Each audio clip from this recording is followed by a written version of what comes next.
Hello, everybody, and welcome to another great episode of My EdTech Life. Thank you so much for joining me on this wonderful day, and wherever it is that you're joining us from around the world, thank you as always for your support. We appreciate all the likes, the shares, the follows. Thank you so much for the feedback and making these wonderful connections. It's been wonderful to make many new friends across all social media. So thank you for engaging with this content because as you know, and I always tell you, we do what we do for you to bring you some great conversations, great perspectives, and a lot of knowledge to help us continue to grow within our space and continue to learn for sure. And I'm really excited because I am welcoming back a guest that I have had. It's been a couple of years since he's been on the Yeah. show, so I'm really excited and a lot has changed. But I would love to welcome to the show Erik Parsons, the PhDad, to the show. So I'm really excited because we're going to have a wonderful conversation, just a lot about education, education theory. We're going to be talking about technology. We're going to be talking all sorts of wonderful stuff. So if you're tuning in, you're definitely tuning in to a wonderful show. So, Erik, how are you doing today? Great. It's a little warm and muggy outside, which I live in Chicago, so I can have cool weather. And that's not happening right now, but that's okay. It'll come back hopefully. Gonna soldier on. But it's Yeah. not too bad. We had a little bit of a heat wave a little back. But Oh, yeah. yeah, don't even worry about it. I live in Texas. I live in the southernmost part of Texas. So, muggy, it's really like we have two seasons. It's like hot and cool because it doesn't really get that cold down here. So Yeah. it's always just either brown and brown. We don't see seasons because our grass is always brown all year long. But anyway, I can definitely understand and I can definitely relate to that mugginess and all that good stuff. Yeah. Well, I'm excited, Erik, because I know from the last time that you were on the show, you talk a lot about ed research. And one of the things that I do is I followed you on TikTok. And of course, you going through your dissertation and writing your dissertation and me also doing the same thing. Obviously, there's definitely some overlap there in the content. And I was like, well, this is amazing. So now, a couple of years later, we're back on the show. I know we're just changing a little bit of the name. Now it's the PH Dad, but the content is the same and we're going through those things. But now, of course, since 2022, a lot has changed. Technology, obviously, classroom instruction. We're going to get into that. We're going to talk a little bit about EdTech and all those great things. But before we Sure. dive in, for our audience members who may not be familiar with your content just yet, Mhm. and by the way, I highly recommend you do follow Erik on TikTok and all socials for ed research. But give us a little brief introduction and what your context is within the education space. Yeah, that has a lot to do with sort of the name change as Eric the PH Dad, which was partly when TikTok was going down, it was going to get closed and all that. I wanted to branch out to other spaces like YouTube and Instagram, and Threads and Blue Sky and all that stuff. And I had already kind of been using as a online moniker the PH Dad or PH Dad because I have kids and I'm currently working on my dissertation. Last time I was in coursework, the last time we talked. And a lot of what was driving me to do stuff, post stuff, was kind of going beyond just like ed research and more into like what it is to live as a parent, as a researcher, as a teacher, and Yeah. all these things. And so that kind of brought everything together. So a lot of my content it varies a lot all every day. Yesterday I put up just a very silly post about why it's fun to have a handlebar mustache. Go check that one out. It's about 14 seconds. I promise you it's fun. And like a couple days ago, I did a bunch of jokes that my kid wrote.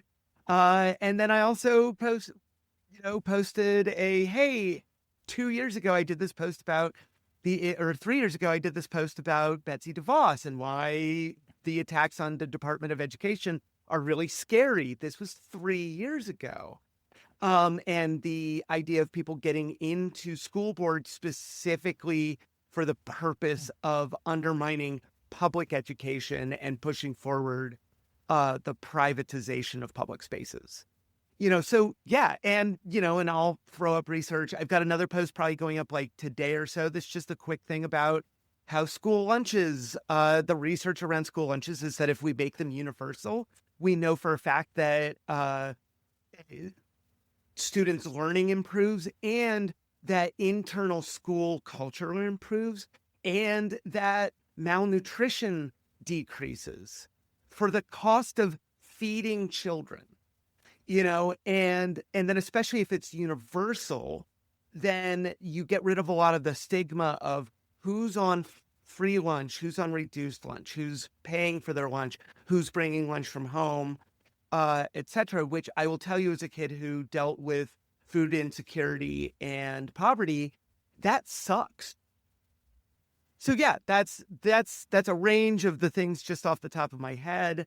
And I think the biggest thing that I really love, and I'd love to invite people to do, is I love responding to comments and to questions that come in comments.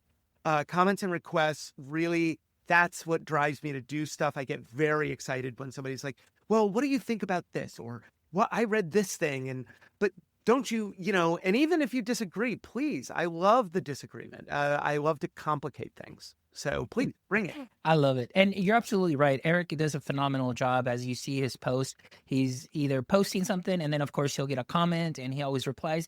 And it's really good natured back and forth and it's learning. And that's the best part about it. Just having that discourse, which is something that I think is so important even in classrooms, to be able to have classroom discussions for learning process and everything. But we'll get into that a little bit more. But Eric, I want to dive in because I know we're going to be covering just a little wide array of topics, but to kind of try to interweave them together. And I kind of want to start a little bit about talking a little about developmentalism and behaviorism. So I want first, before we get into that, just if you can help me and our listeners get a tight understanding about the difference of developmentalism and behaviorism, so we can kind of get into the context of this conversation. Yeah, so these are two terms that I use. I actually push hard against bifurcation, the idea that things are always one way or the other. But generally, I find, that there are areas where it's like when there are things that are distinctly different in terms of why you do them and therefore what the impetus and purpose of them is. And to clarify, I think the one that behaviorism, if you've ever heard of behavioral therapy, if you hear about behavior treatment plans, all these sort of behavior adjustment things, behavior charts, all of these things, these are all kind of more commonly found in education, is this behaviorist approach where it is the idea of we're going to solicit and get students to behave in the ways that we see are what we believe educational and productive. And I think capital B, productive, because I think that's one of the biggest things is there's this expectation of we have to get students to produce work by doing X, Y, and Z. So it's very much, the do it the way I told you because this is the way to do it. And then it's also, you need to behave in these ways in order to get along in my class, so that's, behaviorism will always be there. What Skinner found with the ideas of reinforcement and those rules and positive reinforcement, negative reinforcement, all of these things around those mechanisms are genuinely hardwired into us. But we have to think about how and why our purposes in manipulating those mechanisms, right? Around soliciting certain behaviors from people, right? Are we soliciting a behavior because it's genuinely beneficial to the individual? Or are we soliciting a behavior because it matches an expectation of what we want to see from an individual or a group, et cetera? And so all of this comes under classroom management. Now, developmentalism follows along, comes, from my view, comes primarily from Vygotskian approaches to education and learning. And Vygotsky says that all learning is social and that the primary mechanism of learning is through interaction and play. and and through the imaginative process and the idea that we're always going from a place of uncertainty to better knowledge, understanding, right? And a lot of people keep hearing this zone of proximal development, right? And this is where this comes from. Is this idea of learning best happens when you are in the place where you have what you need to move forward, but can't just move forward without someone there in some way to assist you. What we call the more knowledgeable other, right? So we have to find somebody who finds something or something that provides us with more information than we currently have in order to pursue something we know. Anyway, developmentalism also sees the individual as fully idiosyncratic. Your learning, Fonz, is different than my learning and my experience. There's literally no way for us both to have the exact same understanding of something. We can come to agreement, absolutely, and we only do that through speech, right? But we understand that every single person's actual learning, actual development is their own, right? And more importantly, that the learning belongs to them, right? So who's doing the work? Okay, well, why are they doing the work? Is it for their learning or is it for them to perform in a certain way?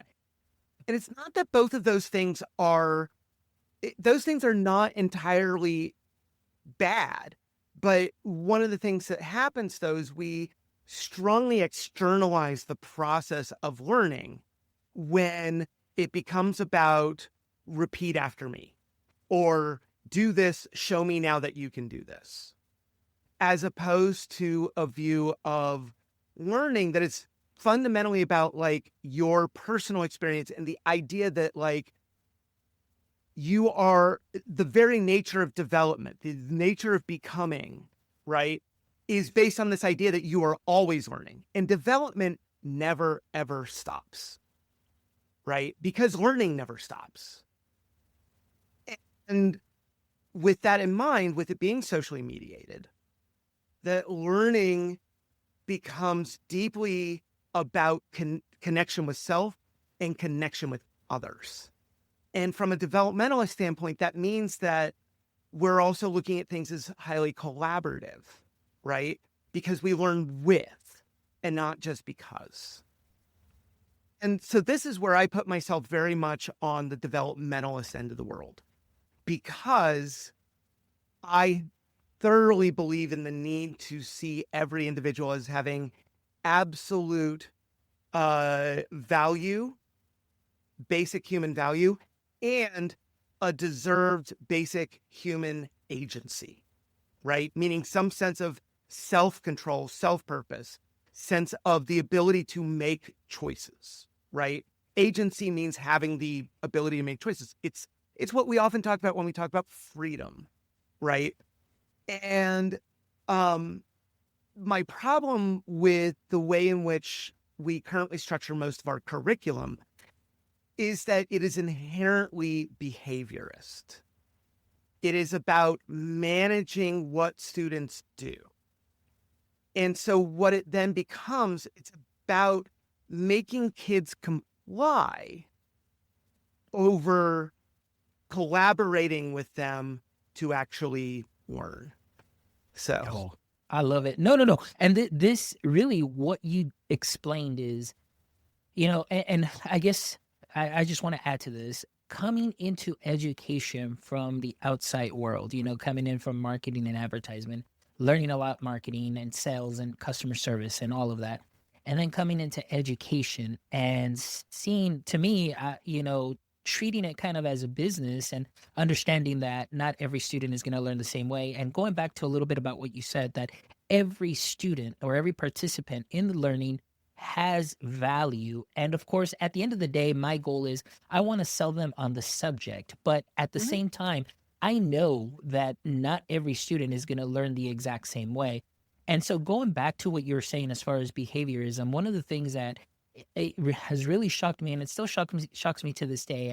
And I know I'm in education, and I know I'm in a certain role where I see things, but I always see things different, and I always feel like an outsider because I'm thinking to myself, this should be more social, but you're like you said, the focus more is on behavior. This Mhm. is the behavior you need to behave because not because it benefits you, but because I, as a teacher, get the benefit of just going through my lessons and uninterrupted, and I don't have to worry about you at all whatsoever. So if there's an issue and things aren't going the way that I want them to do, then I'm going to put you on a behavior plan because these are the best behaviors for you to be able to be successful. Well, Yes. is that to me, it just seems more like you're pushing more rules on the student just Yeah. so they can be successful in your class, but really it's just that behavior. And so one of the things that I wanted to add to that is in Mhm. my experience is coming into the classroom, and I don't know if you've heard this before, maybe from other teachers or educators, but there was always, if we work in a pod, there was three teachers, including myself. So it was actually all three of us.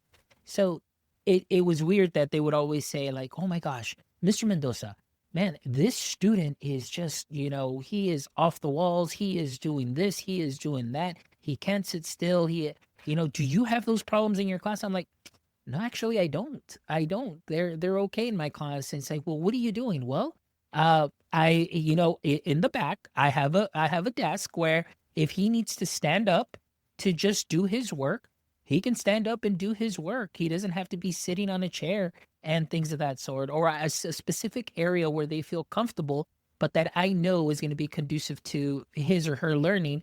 And also the fact that my class was very much social where there was a lot of interaction, a lot Mhm. of discourse. Yeah. I found that I had very little behavior issues. So, in that sense, being able to give them that agency, being able to allow them to speak, to talk and say, "Hey, Mr. Mendoza, you know what? Like I'm really not understanding this. Can either try it a different way, or then all of a sudden I'd have a student, it's like, "Hey, don't worry, let me help you. Like this is the way I learned it," and Yeah. explain it in their own way. I'm just thinking to myself, I don't know. Sometimes I feel that we overcomplicate the classroom. And Mhm. it goes back to what you said. It's like, this is the way we've always done it. And if you see this is the way we've always done it, leads to your frustration and leads to the students' frustration. So isn't it about time we kind of think about this a little? And so I was recently started reading a book that's called Free to Learn, Mhm. where it talks about recess and how students go out and how they learn and they Yep. have fun and they're able to cope and build communication, collaboration skills, critical thinking skills because they have that time to play, Yes. discourse, they're doing all of those things. Mhm. And now it's like no more recess. Yeah. You can't have recess. So it's like, what are we doing? Well, from a developmentalist standpoint, it is completely backwards, right? Because we Mm. take the thing that is most natural to human experience, which is learning through interaction and play. And we start to say, well, now you have to get serious about learning, which the thing is play is serious because play is important, right? It's why you see kids get into so much discourse and, like about like, well, we're going to play it this way. I don't want to play this way and this, that, and the other.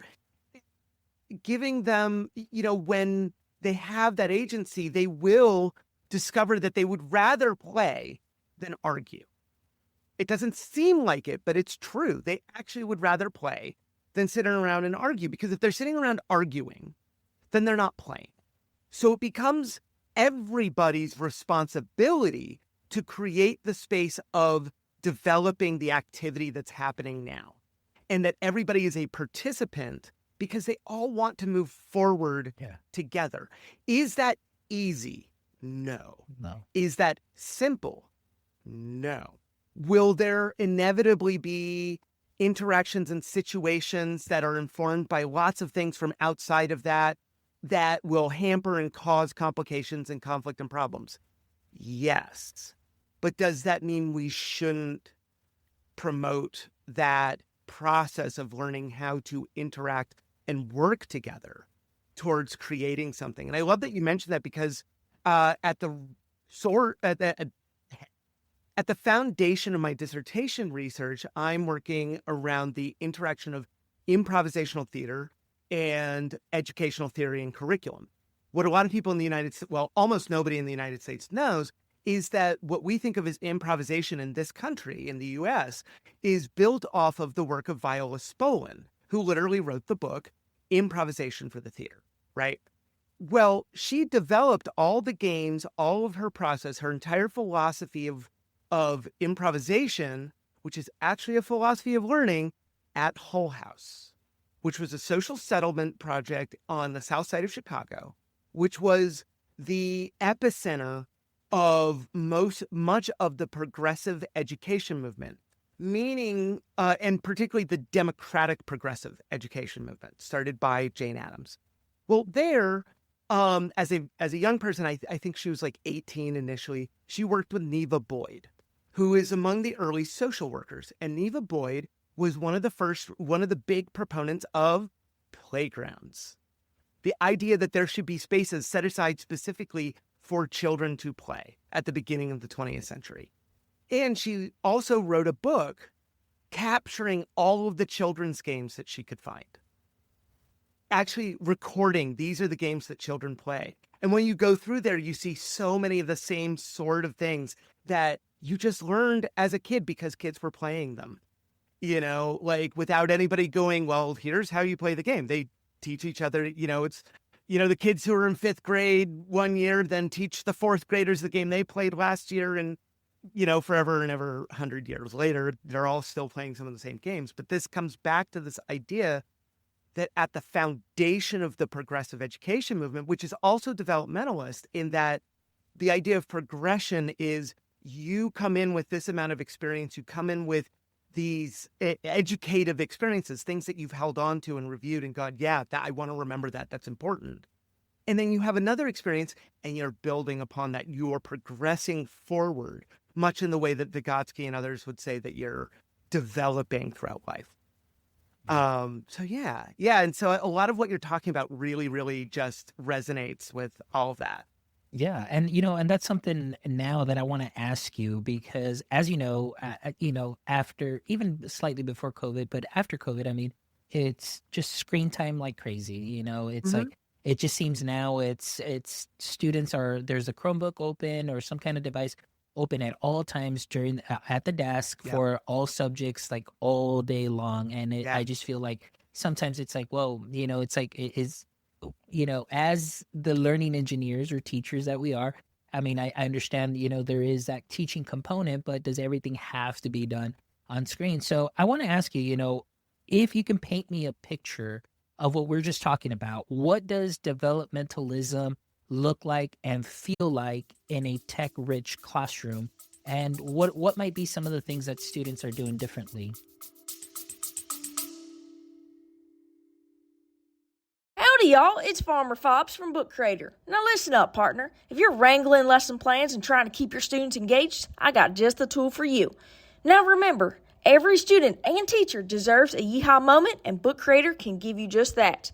Book Creator makes it easy to get your students creating, collaborating, and sharing their ideas all in one place. Book Creator turns any classroom into a digital frontier, whether it's interactive notebooks, portfolios, or good old storytelling.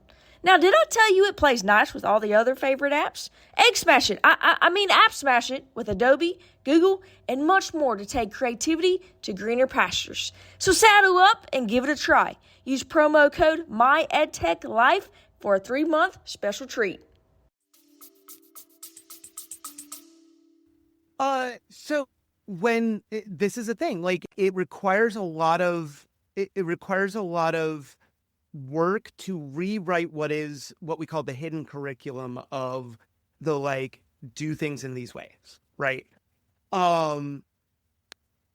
Such that we give ownership over the experience of being in the classroom to the student, right? They are not in my class, they are in class with me. That is an important distinction. And so what that means is when I come to a student working the way that I do, who's on a computer or device of any sort, and we have a bit of content that we're engaged in, right? That we've all agreed today we're looking at World War I, whatever the topic is. I will come to them and I will say, is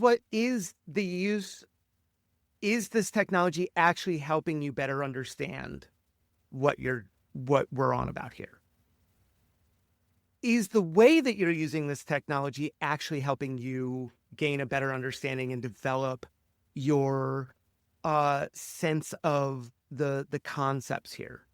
Is the way that you are using and interacting with technology assistive to our collective goals and to your goals? Hopefully, as a learner, you're in here because I tell students all the time, I'm like, if you're just doing something because I said so, that's actually a waste of your time and mine, because I want you to actually be engaged in learning, right? And so it's a lot of the relationship with the technology is kind of fraught, because you're only going to use technology in this way that I tell you now, and that at no point will you ever work in the other way. And of course, especially, I work primarily with high schoolers who are naturally rebellious. So of course it's going to be like, well, whenever I can find a game that's like, not that I can get through the school firewall, then that's what I'm going to do to just be able to say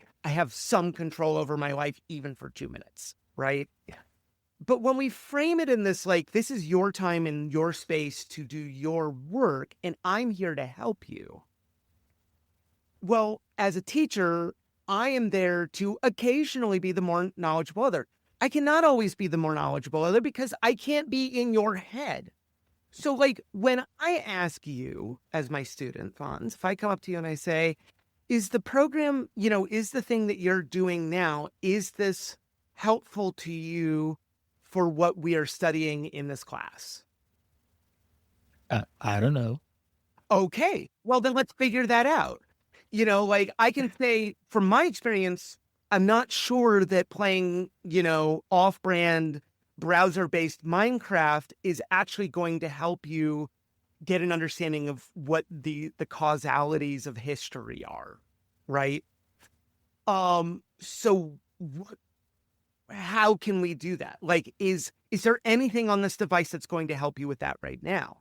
Are you able to use that device in a way that's going to be helpful? Because that's the other thing. Sometimes that's literally not the case, and that's where we kind of step into we provide structure, right? It's not that we don't have rules, but we provide structure in the form of saying, being able to provide evidence and say, well, when I came by earlier, you were watching YouTube shorts, and none of those seem to be anything about what we're studying. I bet there's some that are. So if you're going to do that, I need you to, can you show me 5 that actually inform this? And can you cross-reference some resources for that? And that's harder usually than what we've already asked them to do. So they kind of go, oh, wait. Yes. Maybe I'll just do it the other way, but like it has, to me, it is so important that it become about how are you, the individual, this student, interacting with the technology, and is that technology assistive, or is it, I don't want to even just say distracting, but is it serving from a behavior standpoint, a maladaptive purpose, right? Yes. Is it serving a place that it is because we do things to meet needs. This is where we get to behaviorism, right? It's not like we're throwing out the baby with the bathwater. We do things to get things, to see stuff. So a lot of times the way kids interact with screens and stuff, a lot of that is like, them trying to deal with the world. And it's a way of controlling stimulus for them. And that isn't always the best way to do that. But if it's the way that they know, then that's what they're going to go with, right? That sort of self-soothing kind of aspect. Yeah. And Yeah. I was gonna just add, like, and going along with what you said, especially when you're putting in the tech. I know oftentimes going back to the behaviorism in the sense of, there are certain programs. It's like, oh, you got to do 30 minutes per day, per week, per subject, and all this other stuff, and then so it just becomes like do, click, repeat, and reward.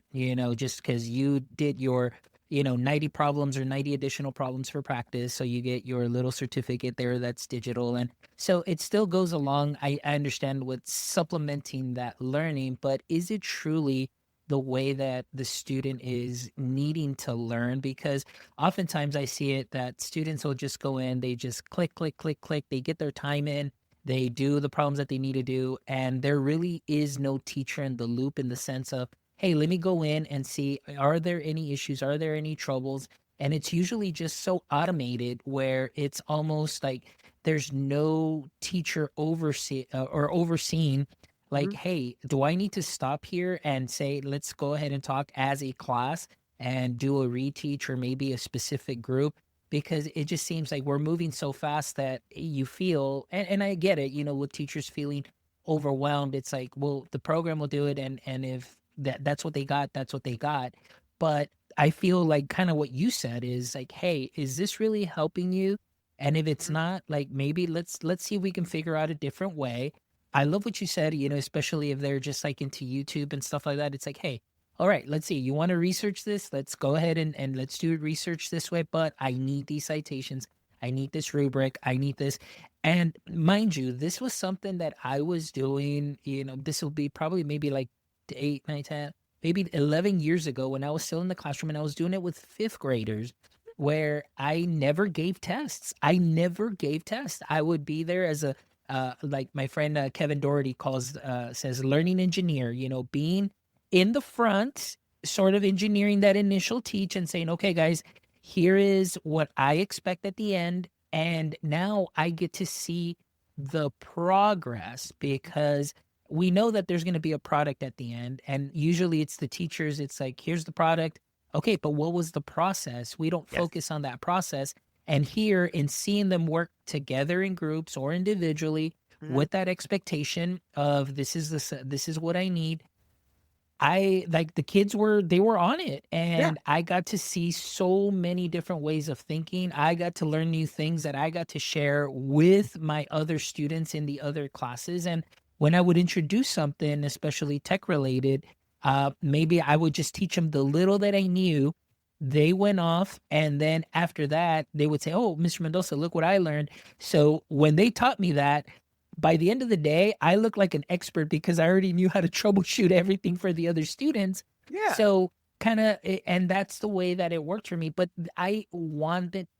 what I loved about it is that they felt they had control over their Yes. learning, which they really did. I just said, here's my expectation at the end. But for me, visibly being able to see the process, I can initially go back right away and say, okay, Mhm. hey, let's talk about this. Is this correct? What are your thoughts on this? Could we add this? Might we remove this? And be able to do that so that by the time they got the finished product, it's like they already knew that they were going to do well, Yeah. but the learning took place socially. Yes. And that's something that I loved about that, And so I see that the tech being beneficial in that sense where it it almost takes not necessarily center stage, but when the learning takes center stage and the tech falls, kind of on the side as a supplement, then I think that that's a really sweet spot there where it's not just the screen in front, 30 problems, 30 minutes per day, per subject, Yeah. do, click, finish, reward, and then do the same thing and just drone on through. And I think that that's something that, Yeah. I, No, you're absolutely on point. And I have so many different things that I want to touch on, but I want to be succinct. I think what you're really pointing at is, and that I think we're both very much in the same place on, is that the relationship with the teacher really does matter. And I think one of the biggest problems I have with with a lot of the ed tech that's being produced is and this goes back before even the internet. There has been this belief that somehow you can build a teacherless curriculum, right? In which any Yahoo off the street, you can hand them this stuff and say, present these things from the students and make them do it, and they will succeed. Right? And what happens then is students end up very much in, and I know we're getting to this transactionalism, right? Yeah. Which I think is a big problem within tech stuff that is getting reinforced a lot.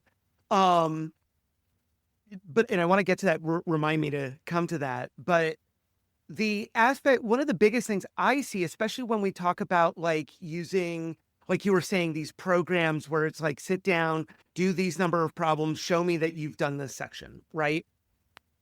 Because of the way that we do so much, by the, the way in which we interact with students, in which more often than not, what they're doing is about getting our approval as opposed to our input.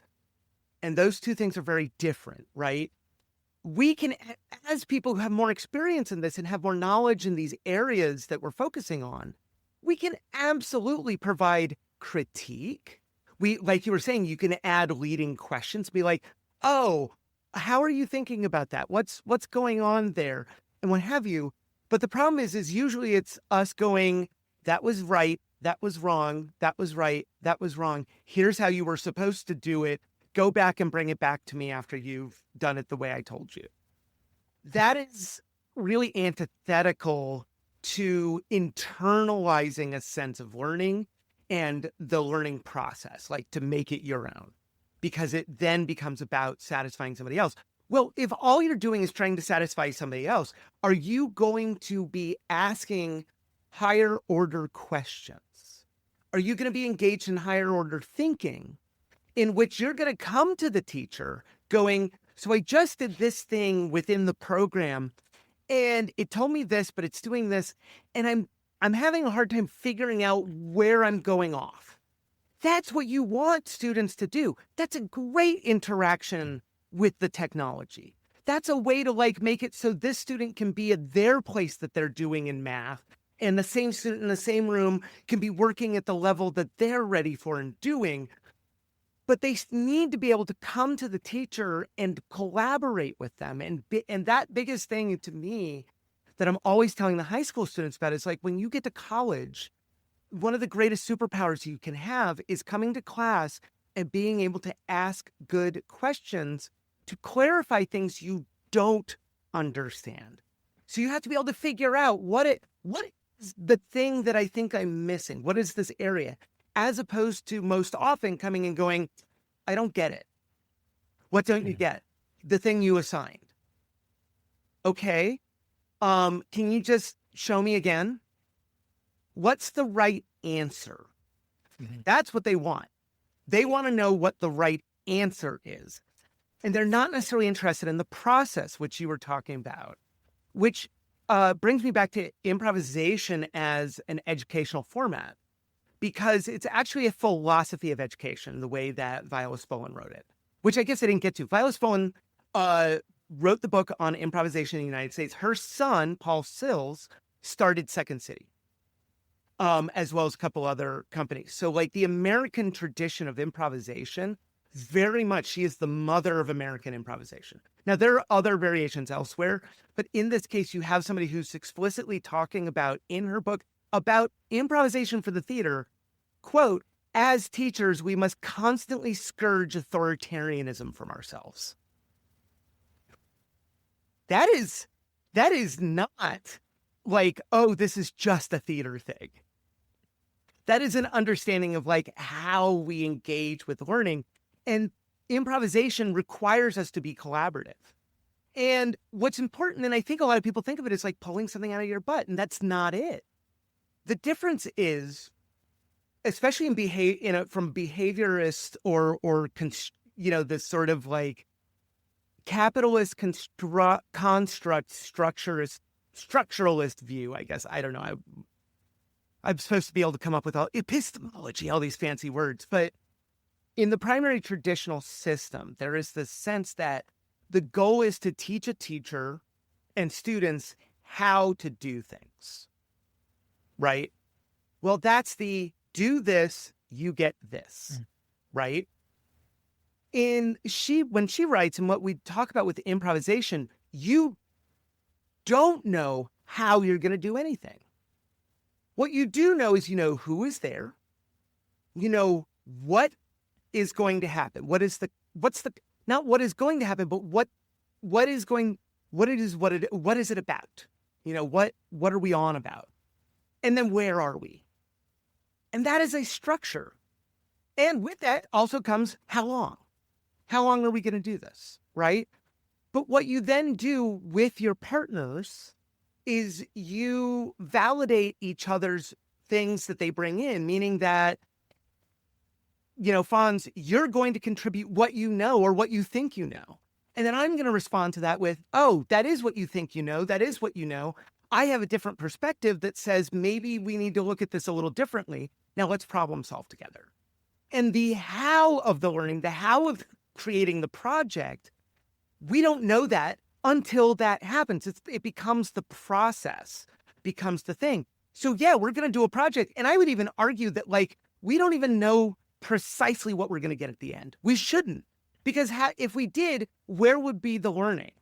Because the whole point of learning is going from uncertainty or not knowing something, a big like, ooh, I don't understand this, to understanding something that I didn't understand before.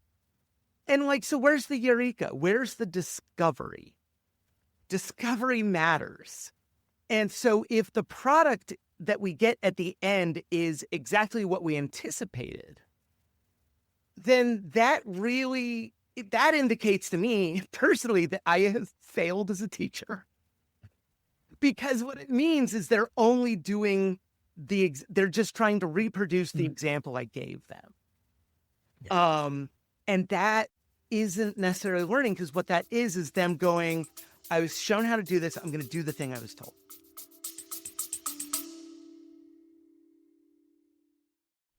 The way we learn is changing. Are you ready to transform education? Welcome to Yellow Dig, where learning isn't just another assignment, it's a conversation, a movement, a game changer. With Yellow Dig, students engage naturally, sharing ideas, exploring concepts, and driving conversations that matter. No forced post, no busy work, just real learning. Educators, you'll see the difference. Higher engagement, deeper understanding, and a thriving community of learners who want to participate. From higher ed to workforce training, Yellow Dig fuels curiosity, collaboration, and connection inside and outside of the classroom. The future of learning is here. Are you in? Yellow Dig, connecting minds and igniting possibilities. No, I totally get that. And so going back to that, I just kind of want to tie that in because, and it just doesn't happen. And I just want to let everybody listening to our show that it just doesn't happen K-12 space, but I'm just going to share an example doing doctoral coursework and going into a professor who's fabulous. She always changed things up and everything. So this one semester, she's like, okay, guys, here's your learning. This is what you're going to do. You guys get a choice board.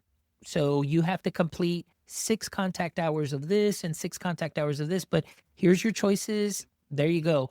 And the look on the faces of my classmates, deer in headlights, because they were so used to show me an example of that product that you want, and I'm just going to mimic that same thing just with my own writing. And this is what we're talking about in high school. So they're so programmed from such a young age that when they do get into that college setting and you do have a professor that says, hey, you've got a choice and voice in the way that you want to learn, as long as you do meet these 6 hours and this criteria, you're good. But it's like they didn't know where to start. And for me, coming in from, like, one of my things that I always say is improvise, adapt, and overcome. So I without even doing or knowing before, about improvisation in education, it just became second nature. And I was like, okay, this is easy. And actually, I even raised up my hand and said, hey, can I do a podcast like for one of these? And they're like, sure. I was like, all right, cool. And you're not afraid to ask those questions, because it's a matter of getting to that learning and knowing that, hey, we're each going to come to the end with different ways of knowledge because of our contact hours and the way we do things. And I Yep. thought that that was fabulous. But going back to that, you're right, where students will raise their hands and, well, I don't get it. Well, can you show me again? And they're just really just trying to get to that finished product because they just want to please you by Well, giving you the right answer to show you like, hey, I, I, or at least make you think that they understood. But really, in reality, they just, hey, I just want to please my teacher yeah. because I just want to make sure that we're good. And then that way we can move on to the next stuff and I'm not singled out anymore. So, yeah, Well, a because lot you're of that. going to pay them in the form of a grade. Mhm. And the thing Ex- is, and this is really hard. And I talk to students about this a lot, is like, I tell them, like, grades are a problem. You need to do things, you need to find a way to do things for you and not for the grade. And they go, yes, but grades matter. And I'm like, yes, grades absolutely matter. But, so we have to find this space where we can recognize that grades matter while also understanding that the grades are supposed to reflect a certain amount of engagement and understanding. And it's like, if you do this for you and you really make the effort to understand and engage with it to the best of your ability, the grades will come. And honestly, a hard-earned B will always feel better than an easy A. Mhm. And especially, it will feel even better than an A where you're like, I have no idea what I learned and what I was supposed to learn in that class. I just did the things. And this is where we get to the transactionalism, right? It's there's this expectation. We mostly work with the stick with an idea of this long-term carrot for students who don't really think long-term, right? So the long-term carrot is one day when you do all the things and you go to college, you get a degree and all this, you're going to go out in the world, you're going to be able to get a good job, you're going to not have to starve and have a roof over your head because of course we have to weaponize poverty. And the thing is like, I think this is a big part of the problem with classroom behavior right now, is that kids are looking at that and going, oh, that's a lot. No, it's like, so if I do everything you tell me, I will be successful and I will be able to have good relationships. I'll have a family or be able to be with the people I want, and I'll have a stable living situation with food on the table on a daily basis. And of course, when you go, well, that's not true, because it really isn't these days, especially for a lot of the millennials out there, when they started coming into the workforce in 2008 in the middle of a giant recession, and there just aren't jobs out there, and that the jobs that are out there are not humanly enriching, et cetera. And you've got the kids of these people going like, my parents have been miserable and can barely ever make anything do. And they got straight A's in school and they have their degrees and they're struggling, and so then it's like, okay, well, if that's the primary carrot, then we have to get it. It's like, why can't we go with the more immediate carrot of, what's awesome? Learning something. What's awesome? Becoming something different every day, becoming more, being able to explore more, and developing the skills to be heard and translate this into something that other people can interact with and that you can build collaboratively upon. Because if you can't tell me anything, then there's nothing for me to work with, right? And I can't, if all like going back to the well, I don't know. Okay, well, something, and kids will tell you all day. Like I was subbing for a history class, and they were about to go into Greek history. So I did a KWL, which is what do you know, what do you want to know, and what have you learned, right? So I did the K and W with them. And I was like, what do you know? And I was like, you can find a speaker at your table. That's fine. Somebody can speak up for you, but I want everybody to be represented in something that any little thing, like something. And I had kids flat out tell me I know nothing. And I'm like, I find that hard to believe, that you've never heard of anything from ancient Greece, ever. No. Nope, don't know anything. Okay, so you've never heard of Hercules? Oh, well, yeah, I've heard of Hercules. Okay, so you know something about ancient Greece. And like, have you ever heard the word mythology? Yeah, that's like with all the gods and the pantheon and stuff. And like, there's these old myths and like Zeus was a douchebag. And I'm like, yeah. So you do know things, but we develop this, when we have this transactional relationship, they don't see what they're bringing in as having purpose and meaning, and that they are building upon what they already have. Yeah. No, and I see that And that's so the heartbreak. often. Yeah, it breaks my heart, coming in even at, at the high school level. When I first started high school, I started as an algebra teacher, and I was getting the repeat testers, which is the students that didn't pass the state exam. They would come through me, and it was just kind of like just a cycle of students coming in. So if they didn't pass it the first time, they would do the remedial, which would be with me or another teacher. And then sometimes they couldn't even pass it. And what we were seeing is that now a lot of the students were actually getting out and being successful. But the students that were in that other class were not. And then I would see them, and it was just constant in that sense of, but the understanding of building them up and understand and telling them, look, what you learned over there, you do have that knowledge, and then it's just putting it together and then just building them up. Like you said, you kind of have to pull that string, but then at the end, they're like, oh, I understand this. This makes sense. Now I see the connection.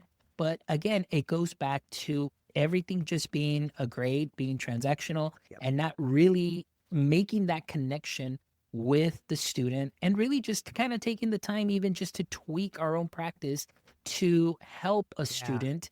And I always say, if I'm able to tweak my instruction to help one particular student, I know it's going to benefit all students, because I said, if it's good for one, it's going to be good for all, because some students may not want to raise their hands. Some students might be shy. Some students may felt like it's always been punitive for them to say, hey, can I have this question? Well, no, sorry, like we got to move on, and this is the way you do it.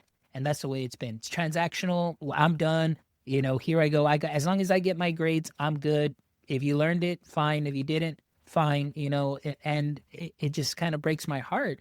And again, that's why I'm kind of seen like an outsider, because coming from the outside in, and even to this day, I still have that perspective, because I was like, there's so much wrong that is being done, and that we can improve on. So those are some of those things there. So now, as we kind of wrap, new. This goes back over 100 years. Like John Dewey, is writing about this. And by the way, John Dewey, like, he's this big like guy about progressive education and democracy in education and all of this. And teachers often don't even read his stuff until they're doing a PhD or maybe a master's course while they're working in a school called Dewey, right? And he, even back then, he's like, traditional models, and they don't read Paulo Freire, who wrote Pedagogy of the Oppressed. And what he describes in this transactional model, and I'd be interested to know how many folks are already familiar with this idea of the banking model of learning, where it's this idea of students come in as an empty vessel, and your job is to put things into them. Your job is to educate them, to teach them, to do something to them, which is very different from teaching, which is doing with. Right. And what's funny is like they'll push back on you when you're like, actually, you get to have some agency here, because they're not familiar with it. And they're like, oh no, and they genuinely believe it. And I think this actually does happen, is a teacher will say, I'm going to give you agency here, but then it's like, well, but the curriculum that I'm doing says they have to do X, Y, Z. So you can do whatever you want as long as the product is this. And it's like, that's not how. But they're very worried that, like, if I say you do what you want in this way, that I'm then going to fail them on doing it. And I'm like, even if you do it terribly, and I see that you've learned from it, that's way more valuable. We learn through failure, or we learn through, testing things out. And that's where the collaborative thing comes in, because collaboration is about problem solving. Improvisation is all about problem solving. the setup for the moment Yes. is you're going to come into a scene with somebody else or people, and you have to problem solve your way through it. Figure out, how are you going to tell the story of what's happening in this moment without knowing what comes next. And of course, we do this all the time. You and I are doing this literally right now. We didn't script out this conversation. We're just talking, listening, responding, and going, yes, oh, and this. So, Yes. yeah. No, I love it.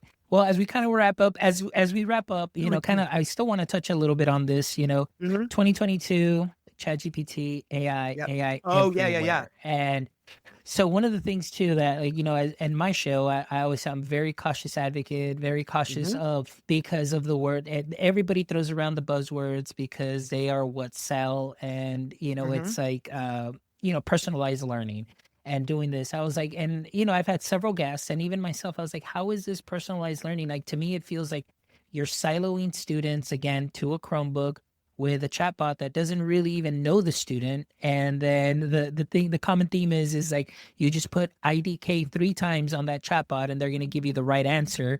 And that's it. So how is that really personalized learning? Yeah. What kind of damage might we be doing to the students in that sense? And it just seems like it's almost a replication of what they are already doing, 30 minutes per day per subject, doing these many questions, but they're not really doing any learning. It's more of that click, do, finish, reward, and I just continue, but they sell it as that personalized learning. The other thing that kind of concerns me too, and I've recently had a conversation with a guest, is that the way that the AI is being used by teachers is still simply used as substitution. So if and he mentioned, he goes, look, if the traditional worksheet worked, like a handout worked, why are we just doing that worksheet on a computer or creating a worksheet on the computer? Like, there is no augmentation of the learning. So I want to get your thoughts, Yeah. now that you're doing your dissertation, you're doing your research, what are your thoughts on, the cognitive offload to AI? Oh, I love that. I love that term. The cognitive offload, I think, is really the big issue. Is we have to ask ourselves, and this has been true forever, right? It's the same issue with just standard plagiarism. Are you offloading the process, the learning, to the tool? Are you offloading your involvement in the project to someone else? Right? So if it's you need to, if it's like, here's your prompt, I want you to be able to talk about what you just read when we read Mary Shelley's Frankenstein. Well, it's gone back for centuries that somebody could just go find a journal, go find a magazine, a newspaper, something, some record, and then just handwrite. They could even just handwrite and copy and paste something over and present somebody else's response and ideas as their own, right? It's the same thing if that is what is happening, right? If the student is simply taking the prompt and going, tell me the answer to this so I can turn it in, right? And at that point, even if it takes less time for them to get that grade, that's still a waste of their time from my perspective. And so like that becomes an issue. The other part of this that I have to some degree an even bigger issue with is the prohibitionist view of technology that I have seen over my entire life, particularly as a late X. They called us Gen Y for half a second, but I'm in that generation when all of this internet technology, computers and stuff were all new, but they kept constantly changing. And so I had to learn how to do DOS. I had to learn how to do 3.1. I had to learn how to literally download. I had to learn to troubleshoot and download drivers for things. And then it would be like, well, that no longer works with this program. You have to use this to do this program. And now you have to do things differently. And the technology was never as trustworthy or consistent So I've always been healthily skeptical, right, of what the technology can do, and been okay with the idea of like, oh, I have to learn a different thing in order to interact with it. And I will tell you, like, the kids these days don't trouble, like, when people talked about Right. like, oh, the kids are the tech support, they're talking about my generation. They were talking about when we were kids, and like the folks who are like a little, who are a little younger than me, like maybe a decade, in which it was like, Mom, it's this, that, and the other. You just do this. And like, I'm having to provide tech support to kids who are using Chromebooks, who've been on Google Drive there for years, who are like, what? How do I can't find it. And it's like, well, did you put it in a folder? What's a folder? And anyway, I know I'm Yeah. sort of rambling a little bit, but to sort of bring it down and sort of simplify, my biggest concern around the prohibitionist view of AI and technology is that most often it's incredibly ableist, because it's this expectation that every single person, every single student should be able to do the same thing in exactly the same way, regardless of their background, their physical situation, their neurological status, any of that. So as somebody who does have a neurological disability known as ADHD, who didn't get diagnosed until he was 44, and has PTSD and CPTSD as a result of a lot of other external things, I am a very good reader. I'm a very good writer, but I'm incredibly slow at both. Incredibly slow at both. So it's not that I don't have my own ideas. I don't think anybody's ever going to accuse me of not having ideas or not having a perspective that I'm willing and able to share. That's never going to be the case. But,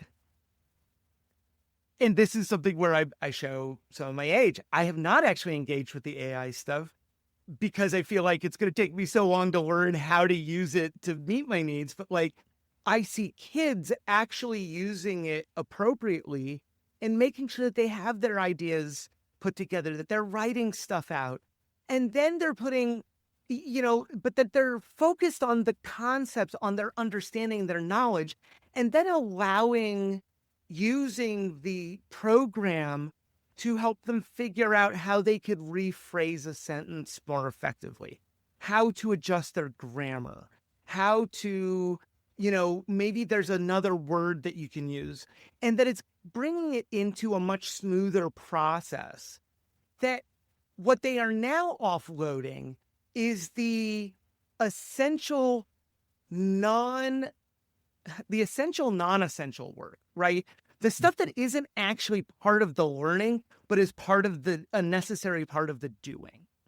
So like, if you physically don't have the physical ability to type well, right? To type effectively, having a program that can take voice to text and be able to help you then adjust that in ways, where you can point to something and say, being able to simply highlight something is very different than being able to type it out, right? And we have, we've got kids with dyslexia. It's not that they don't understand things. It's that they're struggling with the literal process of dealing with the text. So if there's something that is helping them ensure that what is actually happening here and the learning that they're doing is effective, then they should be able to use that.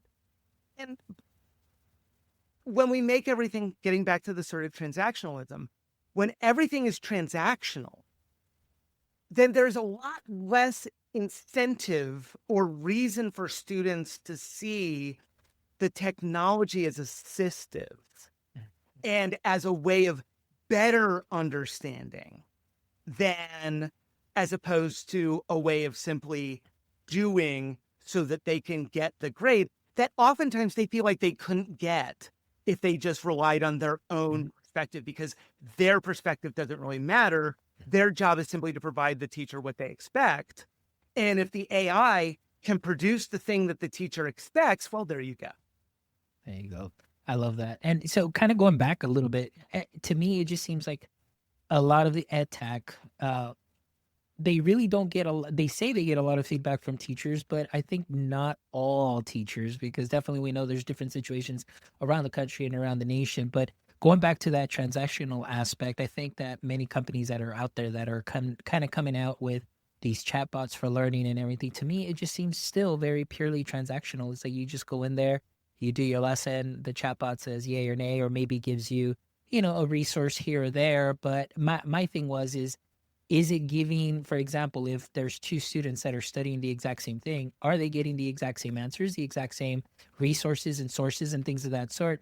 But again, just going back to that transactional piece, it just feels like, to me, like seeing so much tech go through it, I always say, like, you know what, there's nothing new under the sun. This is, like you said, I remember when they would assign me a book report, my mama would drop me off at the library. I'd get the Encyclopedia Britannica, I read it, and then I would copy what's there, and you reference, okay, internet comes out, okay, I'm getting, everything a lot faster. Here are my references.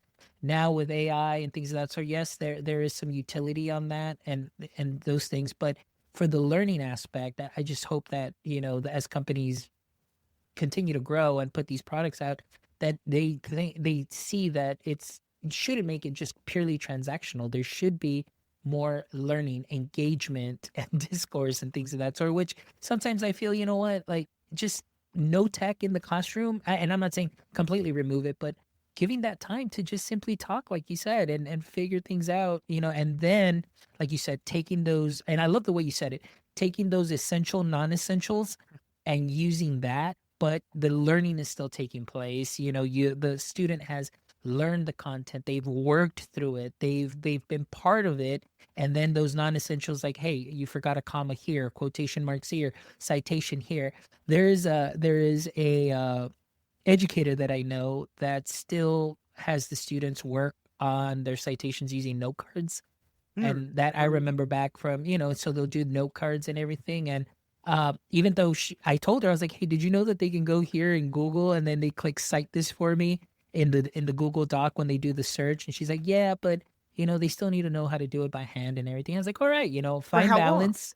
Like for how Yeah. long? My Yeah. big thing there is, like, we should absolutely be inviting students to do these things. And I do. I talk to students all the time about, like, when they're getting frustrated with working with grammar, right? And they're getting frustrated with being told that, like, you've got to check your spelling, you've got to make sure that, you've got your punctuation where it needs to be and all of this. And that that when we're actively working on that in class, that is not a time to set that over to the AI, because what you need to know, and I love, it's always been the thing that I don't even know where I got it from specifically. It might have been one of my parents or something, but grammar is this kind of the rules that tell you the primary way in which we can ensure that what we're saying is comprehensible to somebody else who we can't personally be like, hey, here's what's going on, right? We can't clarify for somebody if they're reading our work at a separate time, not in front of us, right? This is why I like dialogue, because with dialogue, I can go, oh, wait, you didn't get that. Great, let me clarify, right? But we can't do that. So the grammar and sentence structure and all of that, understanding what is a participle, what is, a conjunction, what are these things?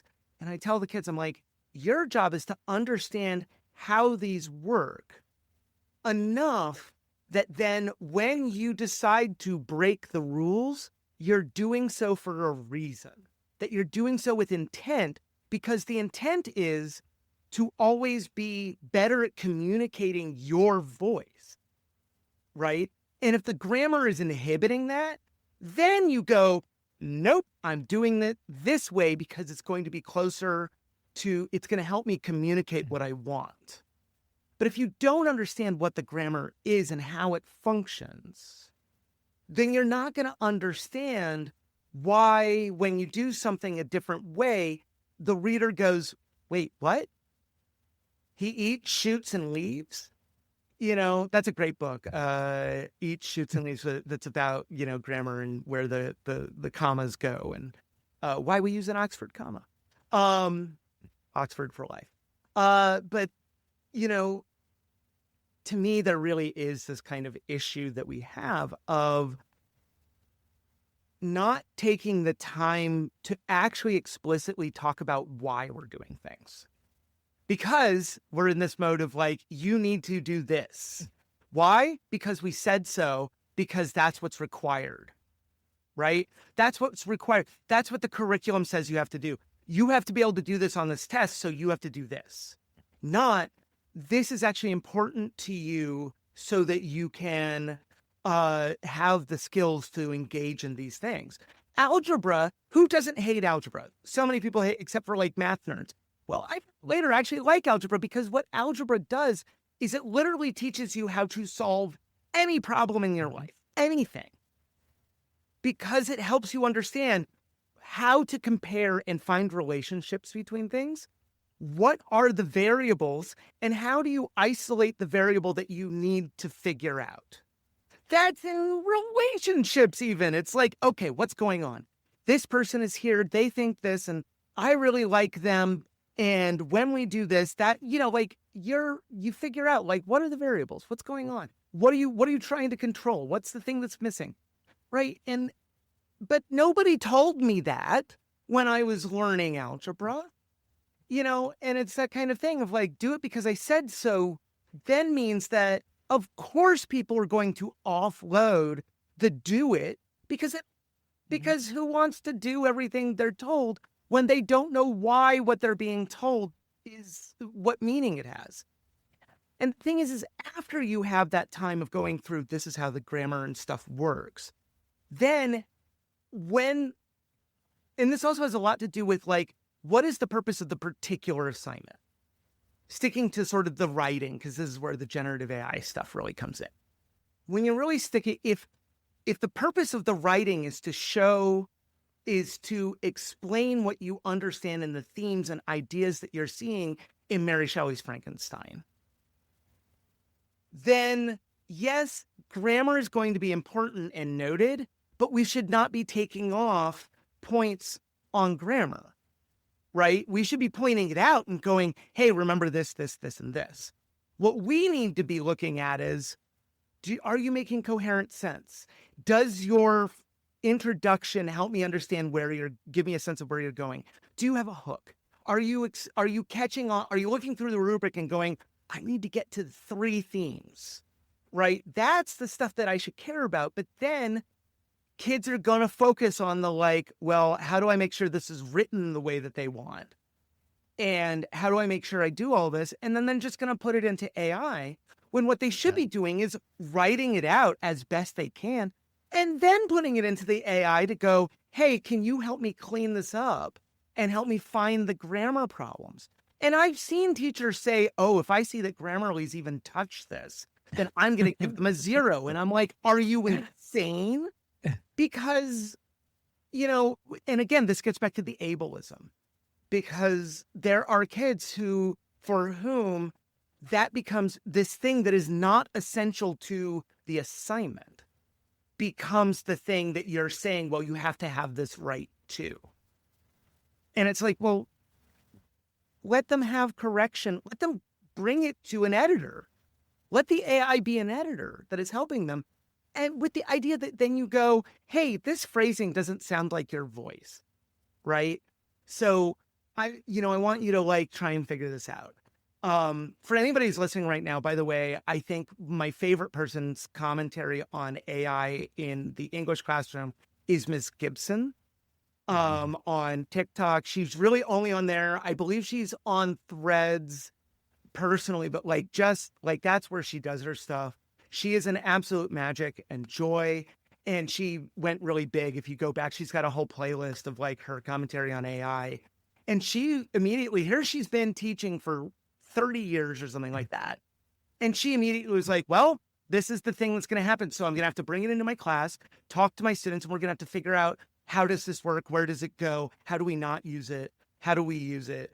And like I love her story that we talked about. One of the first things that she pointed out that I was like, yes, is she literally did have the students. She gave them the prompt and said, I want you to put this, I want you to, here's 2 prompts. One of these you're going to write on your own, and the other, you're just going to put into AI, see what it gives you, and put it over here. Now you're going to trade papers. And I want your partner to tell you which one they think sounds more like you. Ooh. And in one lesson, in one day, she managed to convey the concept of voice, which is something that she has struggled to get students. I mean, it'd take all year for her to be like, no, you have to get your voice in there. When I read something, I want to know that it's you, and I want to know that this is your perspective and is coming from this unique idiosyncratic place. And AI gave that so quickly, because it's like, well, if you dump it in here and you give it to somebody, they go, this ain't you. I want to hear what you have to say. It's, and it puts the importance on that individual's agency, right? It puts the importance on, I don't care what the AI has to say. I care what you have to say. Is it going to be perfect? I hope not, because if it's perfect, then I've just wasted your time and mine, right? Because you're not learning anything. You're not going from a place of not knowing to knowing something more, right? A professor of mine said in a class on assessment, when you really think about it, if you get 100% on a test, any formative test, that test is now useless. That test gives the student and the teacher no real data. What it says is this student knows all the things you expect them to know at this point. It doesn't tell you what they need to know. It doesn't tell you what's next, and it doesn't tell you where they are not quite making the conceptual connections. So getting a C on a formative test is actually more valuable, actually genuinely more valuable, because it now gives you information from, here's the ed researcher coming through.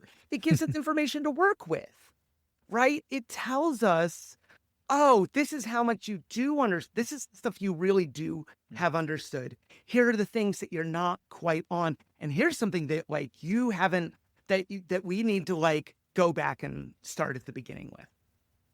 As a teacher, that's a gift. And as a student, that's a gift. Because how many times and you've had this experience where you see teachers, or you end up having to start over from the beginning and just review everything that you just did, and then do another review test to be like, do you get it now? Until everybody gets, all the things. And so it's like, I want to know what I actually need to review. And again, so this also goes to one more thing about testing and transactionalism. I constantly, something that breaks my heart is students will turn in a test where they just haven't even tried to answer most of it, because they assume they're going to fail it, right? They assume, they look at it, they're intimidated. They go, I don't get this well enough. I'm going to fail this. Why would I put in the effort to put in a wrong answer? Right? So then they turn in these mostly empty tests because they've gone, well, I am not going to get the grade that I need, so I'm not going to spend the time that I have to take this test. They're given 90 minutes to do a test, and they turn it in 15 with most of it incomplete. And I go, no, you should take this back and keep working on it. And they're like, I don't know it. I'm like, well, then try your best answer. Take a guess. Put something. The only truly incorrect answer on a test is the one you don't give. The only incorrect answer you give on a test, the only truly useless answer you give is the one that you don't give, is when you leave it blank. Because if you at least attempt to write what you know, it comes back to that, what do you already know? What are we building on? What sort of understanding do you have? Now I have something to work with. But if I have a bunch of kids who go, I did question 1, I'm pretty sure I got it wrong, I'm not going to do the rest, then now it's like, well, I guess I have to start and completely do everything over again with them. And half the time they're going, well, yeah, I already know that. Why are we Yeah. doing this again? And it's like, well, you told me that you didn't know any of this. But where's the incentive for them to try if it's not, if everything's about the grade and not about the feedback that the grade represents? Nice. Excellent. Well, we've definitely covered a lot today, Eric, and I really appreciate it because this definitely is eye-opening and it really ties into a lot to the research that I've been doing. And so I'm very thankful for that you got to share, but also just some great insight, at least for our listeners, for educators, or really much anybody that listens to our podcast, for our audience to understand, just the learning process and the way that we do see things. Maybe they never get this type of feedback. And so it's great to hear this. And it's also refreshing to hear a lot of what you're saying that I have been able to do without me knowing or getting into that theory just yet, and now looking back, I'm like, oh man, like I totally get it. And so definitely I love that our kind of worlds kind of merge and we do have a lot of commonality in that, because there definitely needs to be more discourse on this. And that's why I really appreciate what you put out on social media and all that content. So for our audience members, please make sure that you follow Erik. I'll make sure and link that information in the show notes too as well. And just, again, and he's great at answering any questions you have. He will definitely go there. So please make sure that you ask away. But Erik, before we wrap up, I always love to end the show with the last 3 questions. So here we go. So as we know, every superhero has kind of a weakness or a pain point. So for Superman, Kryptonite was his weakness. So I want to ask you, Erik, in the current state of education, what would you say is your current Kryptonite? Hierarchical authoritarianism in education. The idea that where you are is positionally above or below someone else in some way. And that therefore your job, if you're at the top, it's your job to give commands, to give instructions to this person, whose job is to give instructions to this person, etc., which leads to this very transactional, like, I tell you what to do, you do the thing because I've asked you to do it. And the reason I'm telling you to do this is because the principal said I have to do it, because the school board said bought this curriculum, so I have to deliver this content, and here's this pacing guide that I have to do. And then the principal's like, well, yeah, but I have to make all the teachers do all this. And then the superintendent's like, well, but the state testing standards say we have to do this, and the curriculum that we've purchased aligns with this. So, I would say that comes maybe down to like the idea of the prepackaged curriculum. I think the real kryptonite for me is the very concept that there is a top-down approach to how learning happens. And when, and that who's an authority, not who's authoritative, but who is an authority over what happens now, what we're doing. Because then we don't collaborate. We desocialize the process. And, and I guess the other one is the people who think that, well, at a certain point, you have to get serious. At the collegiate level, at the doctoral level, we should be playing. We should be engaged in play and creativity and trying new things, falling flat on our face, laughing at ourselves and getting up and trying again, and understanding that that there is so much to be done by playing around and going, I don't know everything. Great. Let's know more. Let's figure something else out. Love it. Great answer. I love it. All right. Question number 2. If you could have a billboard with anything on it, what would it be and why? I might say it says embrace uncertainty. The reason being, and that, a link to like, let me explain more. But I think one of the biggest problems is that everybody wants to be sure about everything, and that we get very anxious.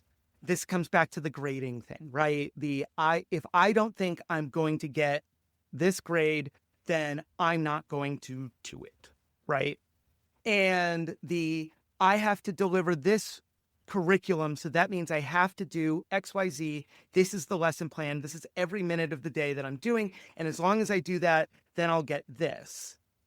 And we don't leave space for discovery, which discovery only comes from a place of uncertainty. And the other thing that I say about it, and this is more like personal, metaphysical, emotional end of things, especially when times are incredibly complex and hard and the world around you feels so difficult to navigate. When we think about, oftentimes we're told that it's like, well, we don't know what's going to happen, and so we should be afraid of that. But on the same notion, I would say that when you are in despair, despair is not about uncertainty. Despair is certainty. Despair is that point when we give up and we go, well, it's bad. It's never going to be better. It is this way. What I know is all that I'm ever going to know. And I can't possibly learn anything new. I can't possibly become any different. And it's just bad and it will never be better. That is certainty. And yet people are so afraid of not knowing what comes next instead of going, but by doing what's next, by exploring, then I get to grow, I get to add, I get to find the thing I don't already know, right? And the other big part is, and you can't have hope without uncertainty. And hope is what you need when things are really, really hard.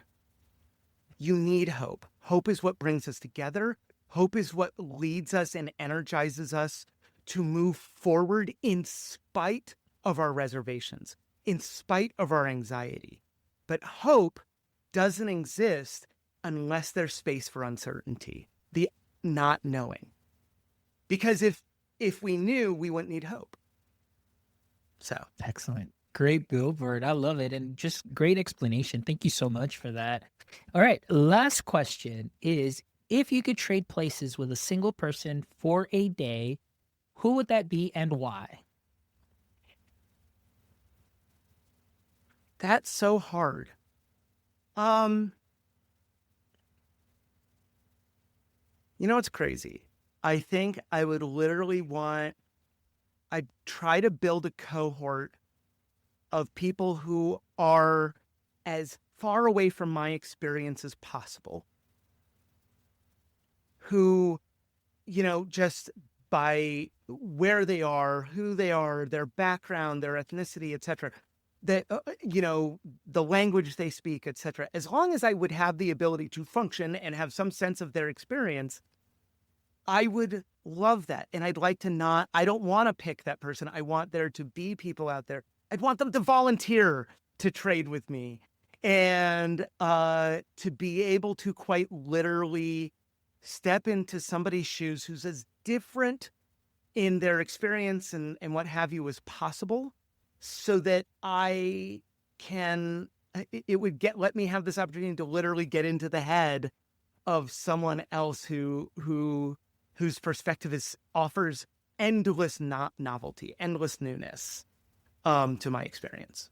I love that. That's actually a great answer. Very unique. I think that's probably the most unique answer that I've received for this question. Normally somebody will have it just like a specific person, but I love this idea. It's like, why? And again, I just leave the question out there, but I love the fact that, it's not like it wasn't a purely transactional question. Like, I'm just going to pick one person. No, it's like Erik did Erik things and he said, this is what I want. And I love it.